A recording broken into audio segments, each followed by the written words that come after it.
Bonjour, ici Joël Spinks et bienvenue à l'émission Vie de foi. Aujourd'hui, nous sommes heureux de vous avoir avec nous et d'avoir un invité spécial, le frère Jean-Louis Jaillet. Soyez les bienvenus aujourd'hui à notre émission Vie de foi. Merci. Gloire à Dieu. Vous avez une expression assez spéciale. Prier sans foi, c'est prier sans foi. Et puis, je vous ai déjà présenté tout au long de cette semaine. Vous êtes un grand homme de Dieu. Vous avez fait du ministère depuis 45 ans, prêchant l'Évangile, voyant des miracles dans votre ministère. Et vous avez aussi eu beaucoup de fruits. On voit au-delà de 1000 églises dans une région qui s'est établie suite à votre ministère, suite à votre passage. On peut juste dire gloire à Dieu pour les fruits de votre vie. Mais tout ça, on le sait, c'est parce que vous êtes un homme de foi, un homme obéissant. Et puis aujourd'hui, on veut continuer dans notre étude sur la foi. J'aimerais ça vous inviter à commenter un peu sur l'expression que vous utilisez parfois, prier sans foi, comme le chiffre 100, c'est prier sans foi. Oui, sans la foi. Ouais. Ça me rappelle ce que nous disait un de nos professeurs à l'école missionnaire. On lui disait, écoutez, monsieur, nous avons passé tant de nuits cette semaine dans la prière. Ce à quoi il avait répondu, ça vous passera avant que ça me reprenne.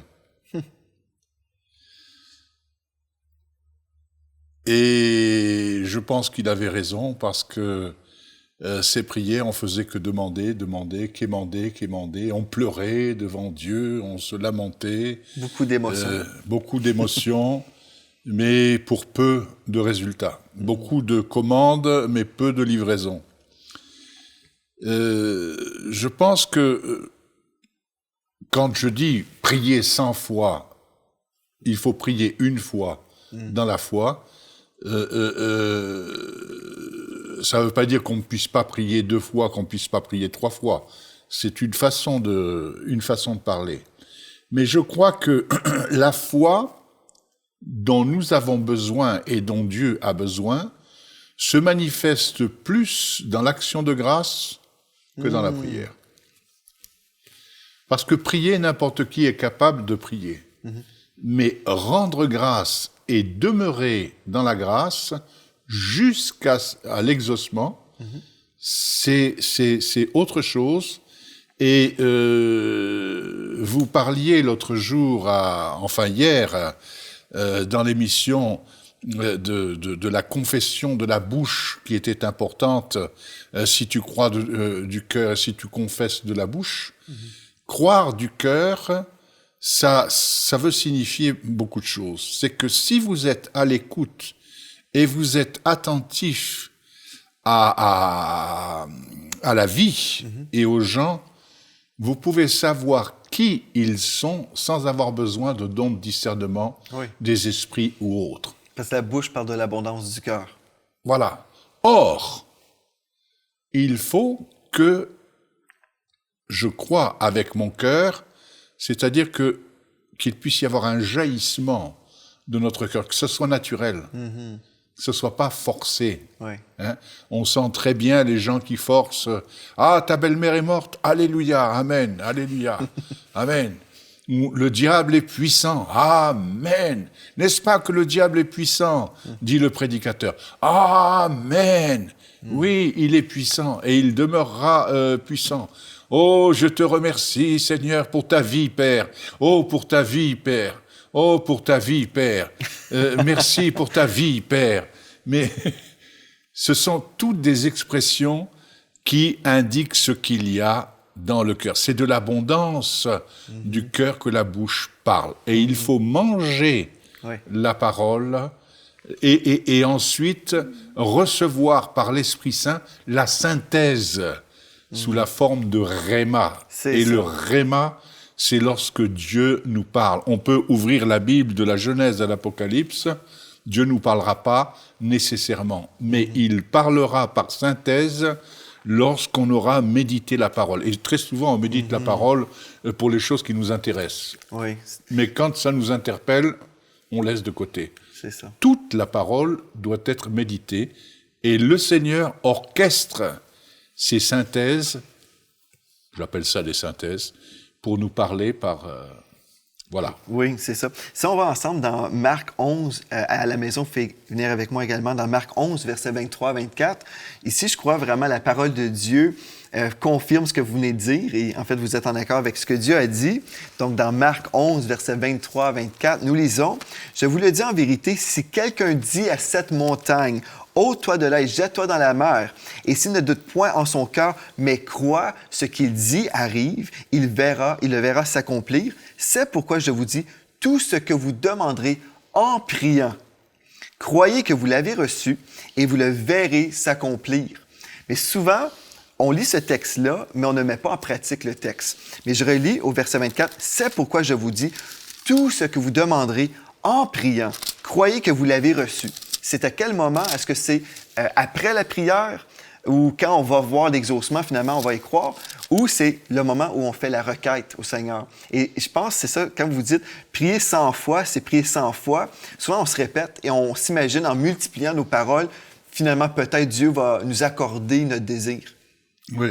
Non, je crois que lorsqu'on demande quelque chose à Dieu, d'abord, on doit s'assurer que c'est sa volonté. Exactement. Hein? S'assurer, si vous demandez quelque chose selon la volonté de Dieu, il vous écoute. Et si vous savez qu'il vous écoute, vous savez que vous possédez la chose que vous lui avez demandée. Mais il y a des gens qui vont prier parfois contre la volonté de Dieu. Oui. Même, il y a une femme qui avait appelé mon épouse, lui disant, « Je suis tombée en amour avec un autre homme, prie que je puisse bien divorcer mon mari pour que ça puisse bien se passer. Et puis là, je pourrais aller avec un autre homme. » Et ma femme a dit, « Désolé, je ne peux pas m'accorder avec ta prière parce qu'elle est contre la parole de Dieu. » Donc, des fois, les gens sont comme ça, ils s'imaginent en priant n'importe quoi que Dieu va répondre. Mais il faut s'accorder, comme vous dites, la première chose, c'est de voir est-ce que ma prière est biblique. Ouais. Le jeûne, c'est vraiment un moteur pour la prière.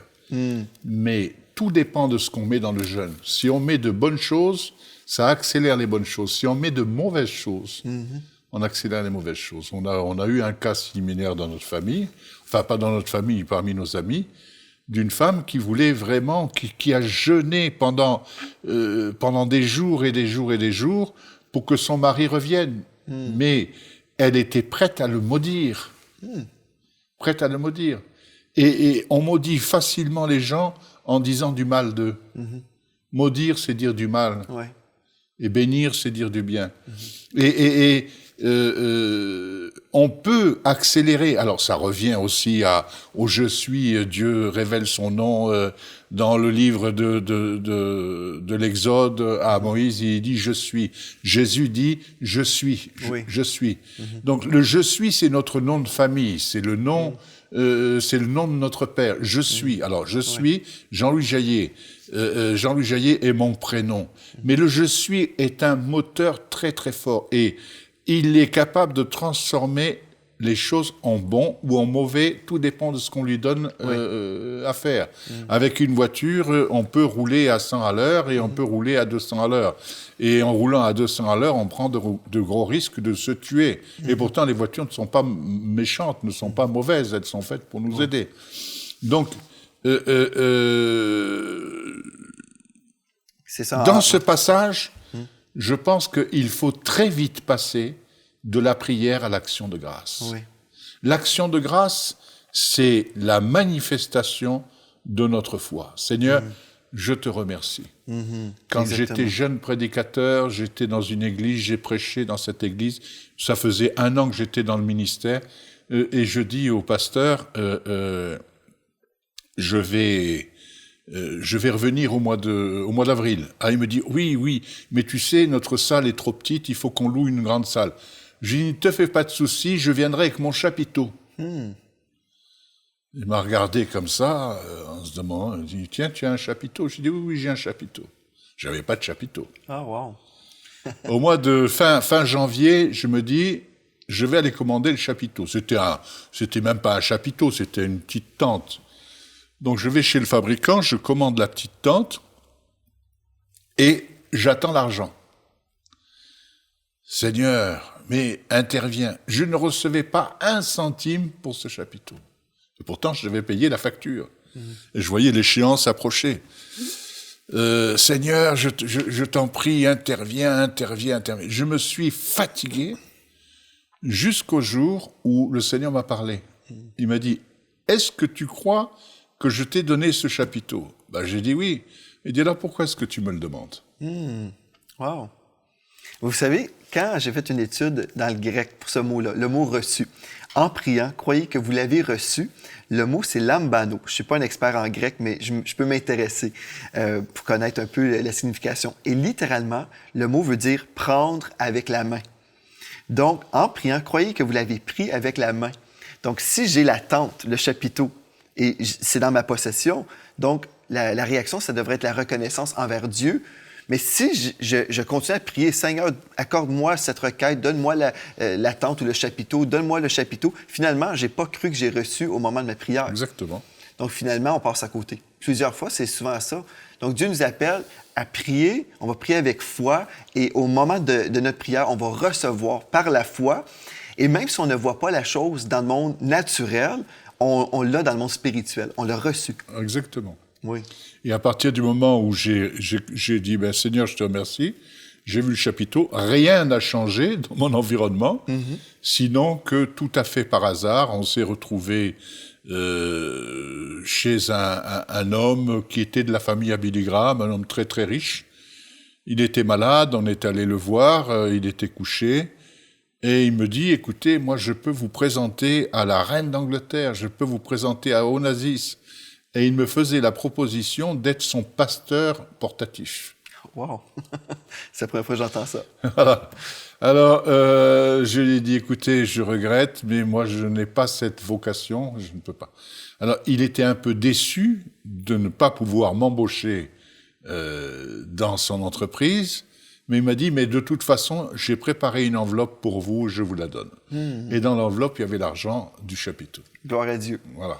C'est merveilleux. C'est que vous avez cru, que vous avez reçu, et puis le Seigneur a fait en sorte que cette bénédiction se manifeste. Voilà. Gloire à Dieu. Il y a un autre texte aussi que j'aimerais qu'on lise ensemble concernant la foi. Souvent, quand on entend les chrétiens prier, on peut comprendre qu'ils comprennent certaines choses qui ne sont pas nécessairement tout à fait justes. Dans Colossiens 1, versets 12 et 13, ça nous dit « Rendez grâce au Père qui vous a rendu capable d'avoir part à l'héritage des saints dans la lumière. » Donc déjà là, on parle encore de reconnaissance. « Qui nous a délivrés de la puissance des ténèbres et nous a transportés dans le royaume du Fils de son amour. » Donc nous sommes déjà dans le royaume du Seigneur. Mais une des choses que je trouve intéressante, « qui nous a délivrés ». Comme nous lisons, « il nous a guéris. Par ses meurtrissures, nous avons été guéris. » Mais combien de fois on entend les gens dire, « Seigneur, délivre-moi, délivre-moi, oh Seigneur, délivre-moi. » Et pourtant, si on a cru qu'on a reçu notre requête, et si on croit aussi dans l'œuvre de la croix, nous n'avons pas besoin de prier des prières comme ça. « Délivre-moi. » Et souvent, les gens ont vécu leur délivrance. Des fois, dans mon bureau, en tant que pasteur, j'ai reçu des gens qui priaient depuis des années ou qui jeûnaient, comme vous dites. Ils jeûnaient. Ils pensaient, à force de faire une grève de faim, que Dieu, finalement, exaucerait leurs prières.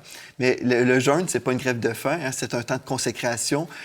Et j'ai tout simplement annoncé le message de la croix, qu'il y a une puissance dans le message de la croix et que vous avez déjà été délivrés de cette chose-là.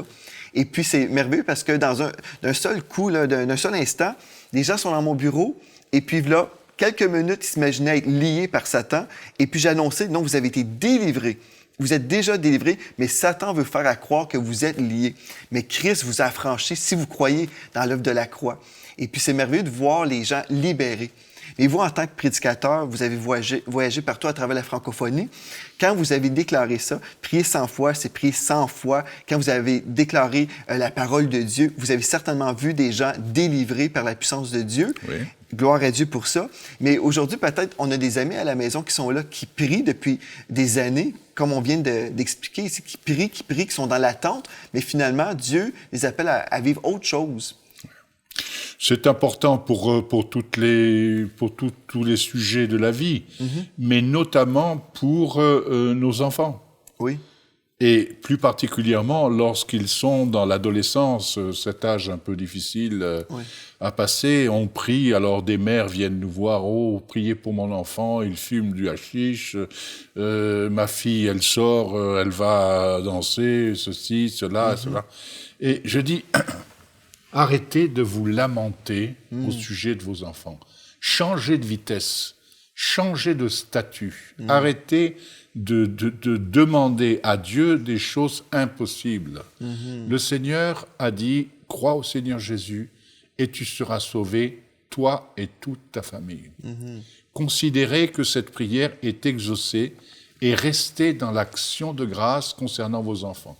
Vous perdez un temps infini à expliquer à Dieu la situation de tel ou tel adolescent. Oh mon Dieu, tu vois mon fils, il fume du hakik, comme dirait Coluche. Il fume du hashish et puis la police et ceci et cela. Oh mon Dieu, ceci, cela. On s'inquiète devant Dieu. Et il nous regarde du haut des cieux comme ça. Et on dit, oh Seigneur, tu vois combien je prie, combien je pleure devant toi. Et il nous répond, oui, je vois que tu pleures.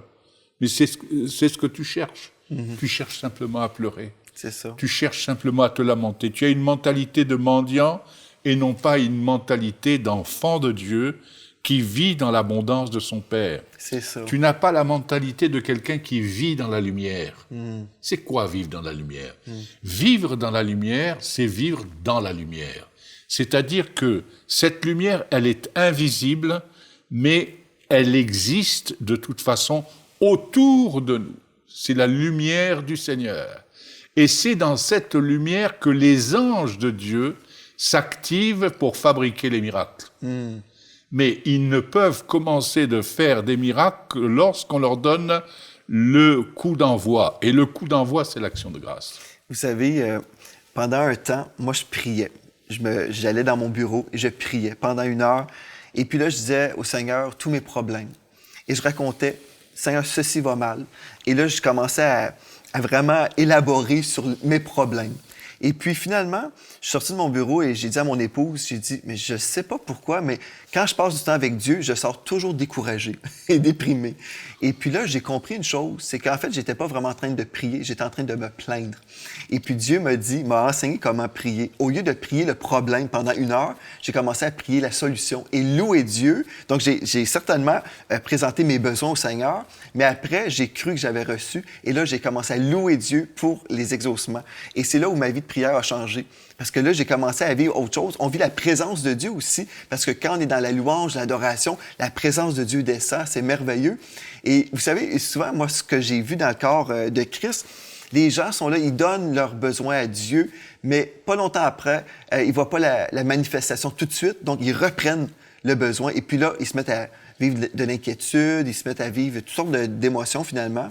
Mais il y a un texte que je trouve super bénissant, 1 Pierre 5,7 nous dit « Déchargez-vous ou placez ou jetez sur Dieu, sur lui tous vos soucis, car lui-même prend soin de vous. » Donc si on peut faire ça, se décharger sur le Seigneur et lui remettre nos besoins.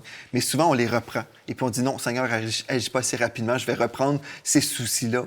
Et puis dans votre expérience de vie, sûrement vous avez vécu ça également. Oui, Vous avez vu sûr. des gens comme ça, là, reprendre aussi rapidement. Bien sûr, mais c'est un manque de foi, un manque de confiance. La foi, c'est la confiance. La foi est une ferme assurance des choses qu'on espère, une démonstration de celles qu'on ne voit pas. La foi, c'est faire confiance à Dieu. Alors, je vais prendre un exemple très, très précis. L'homme, je ne veux choquer personne, mais la femme aussi particulièrement, nous voulons toujours avoir raison. On veut avoir raison. Donc, on va prier dans des détails précis et si on n'obtient pas ce qu'on a demandé avec précision, on n'est pas content parce qu'on n'a pas raison. Mais il faut abandonner cette idée d'avoir raison. Dieu veut pourvoir. Si j'ai besoin d'une voiture, je vais dire, Seigneur, je te demande de pourvoir et de me donner une voiture. Et je te remercie de la voiture que tu me donnes parce que celle que tu me donnes conviendra parfaitement à mes besoins. Et le Seigneur le fait et il nous épate de cette façon-là. On veut être précis. Moi, je ne serai pas précis parce que Dieu, lui, il est précis. Il est capable de faire des choses avec une grande précision. Et si je lui fais confiance, quand on dit « je vous fais confiance », je délègue. Je délègue. Merci Seigneur, je te fais confiance. Tu connais mes véritables besoins et je sais que tu pourvoiras. Il nous donne au-delà de ce que nous demandons et pensons. Amen. Et Dieu est digne de notre confiance.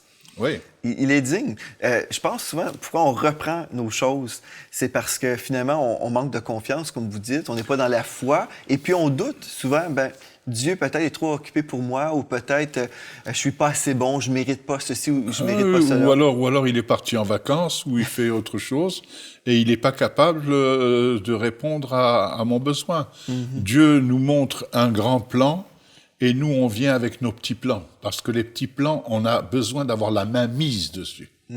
On a besoin de tenir. On ne veut pas... Une des choses les plus difficiles pour le chrétien, comme pour la personne qui n'est pas chrétienne, c'est de lâcher prise. Oui. Et on s'imagine que quand on contrôle toute chose, qu'on est bien. Mais on est ficelé par un esprit de contrôle. Et le repos spirituel, le repos véritable, c'est quand on fait confiance à Dieu. Exactement. Je trouve ça tellement bénissant, savoir que Dieu prend soin de nous. C'est écrit dans la parole, il prend soin de nous. Donc, si on croit ça, on croit que Dieu va prendre soin, que ce soit pour ma santé, que ce soit pour mes enfants, les finances, peu importe, Dieu va prendre soin de nous. Mais il faut lui remettre et lui laisser entre ses mains. Et puis Dieu va toujours se manifester, se démontrer comme étant ce Dieu fidèle. Dieu est digne de notre confiance. Il y a un texte que j'aime aussi concernant la confiance qu'on peut avoir. Dans Hébreux 12, verset 2, ça nous dit « Ayons les regards sur Jésus, le chef et le consommateur de la foi. » Dans Bible Sommaire, ça nous dit « Qui la porte à la perfection, qui, en vue de la joie qui lui était réservée, a souffert la croix. » Mais on voit ici que Jésus est le chef et le consommateur de notre foi. Et quand on fait une étude un peu plus approfondie, on peut voir que ce texte nous parle que Jésus est le chef ou le prince. Il est le modèle de notre foi.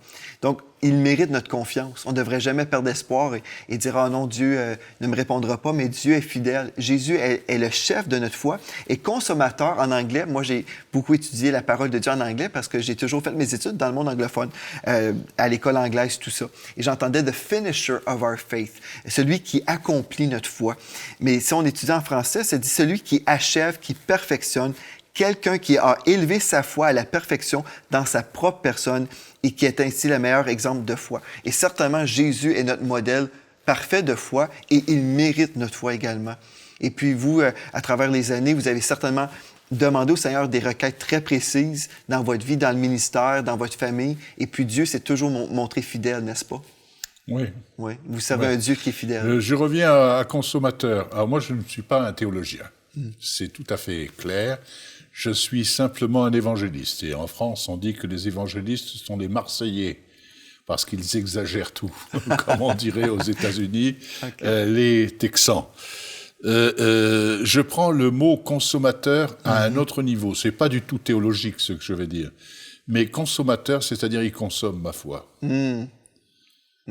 Il consomme ma foi. Autrement dit, je vais nourrir Jésus en lui donnant ma foi.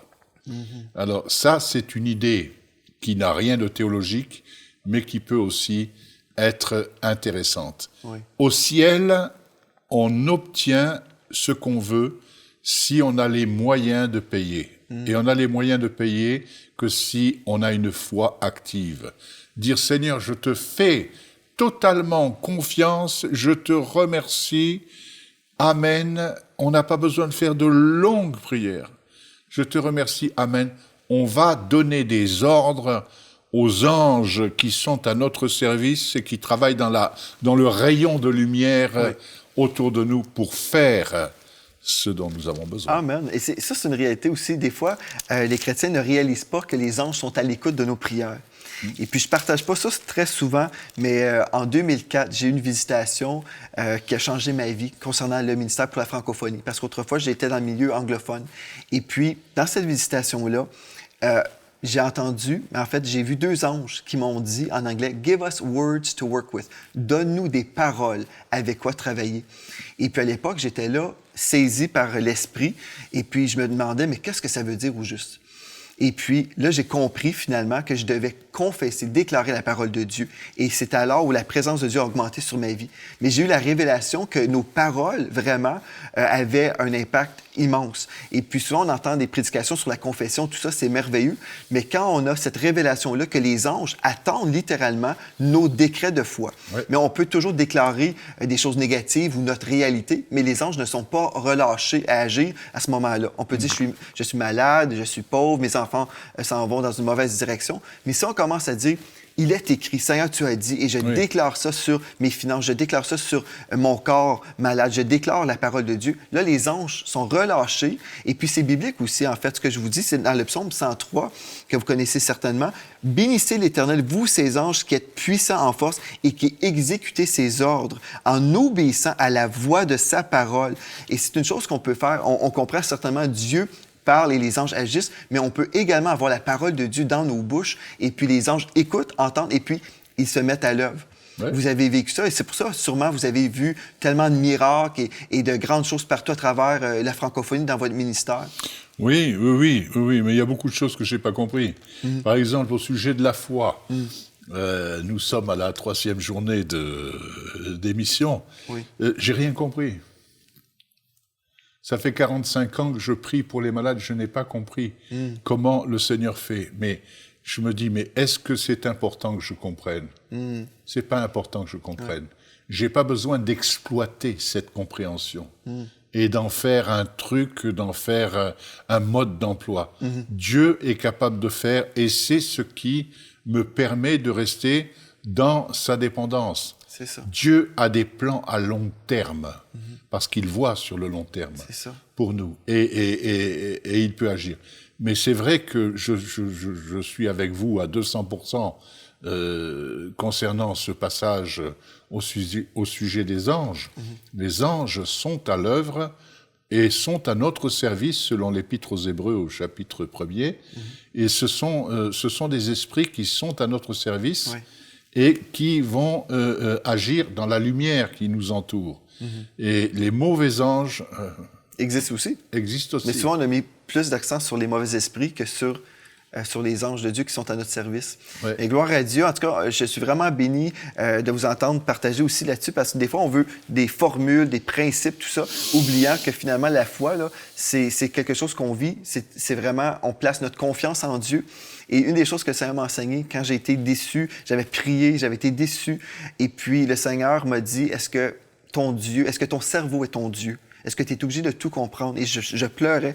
Et puis j'ai compris, j'ai dit non, Seigneur, j'ai pas besoin de tout comprendre, mais je vais te faire confiance, peu importe, même si je comprends pas. Et rendu au ciel, peut-être tu m'expliqueras ces choses-là. En ce moment, je comprends rien, mais la foi véritable, c'est pas une foi qui comprend tout, c'est une foi qui est prête à s'abandonner entre les mains de Dieu. Voilà. Et peut-être aujourd'hui, vous avez besoin de vous abandonner entre les mains de Dieu. Donc, en terminant, j'aimerais ça peut-être vous laisser cette occasion d'inviter nos amis à la télévision, à la maison, s'ils veulent se donner au Seigneur Jésus, parce que c'est là le point numéro 1 où on doit commencer. Merci Seigneur pour ceux qui regardent cette émission. Tu connais ce qu'il y a dans leur cœur, tu connais leurs besoins. Je te demande d'agir pour eux maintenant, et je t'en remercie au nom de Jésus. Amen. Gloire à Dieu. Vous savez, c'est une prière simple et courte. Et puis, si vous dites oui à Jésus aujourd'hui, bien, gloire à Dieu, vous êtes adopté dans sa famille. Et puis, c'est pas obligé d'être compliqué, hein? Dieu est merveilleux. Et puis, il nous parle dans nos termes pour qu'on puisse le comprendre. Et puis, en tout cas, vraiment, nous avons été bénis tout au long de cette semaine avec vous. Merci d'avoir été là. Et merci aussi à vous d'avoir été là. Et d'ici à la prochaine fois, soyez richement bénis.